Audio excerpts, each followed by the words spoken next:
Ethan had always admired his father, Mr. James Carter, a strong, hard-working man who had given everything to provide for his family.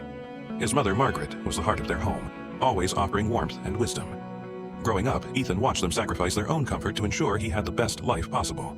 But time was relentless. Mr. Carter's hands, once steady and firm, began to tremble with age. Mrs. Carter, once vibrant and full of life, now moved with slow, careful steps. Their once bustling home grew quieter as they aged, and their needs became greater. Ethan, now an adult with a demanding job and a family of his own, found himself caught between responsibility and guilt. The calls from his parents became more frequent, sometimes about a doctor's visit, other times just to hear his voice. He loved them dearly, but often found himself too busy to visit. "I'll come this weekend," he'd say, but the weekend slipped by too quickly. One day, Ethan received a call that made his heart drop. His father had collapsed. Rushing to the hospital, he found his mother by his father's side, holding his frail hand. She looked up at Ethan, her eyes filled with exhaustion and worry. "He needs you, Ethan," she whispered. "We both do." Guilt weighed on him like never before.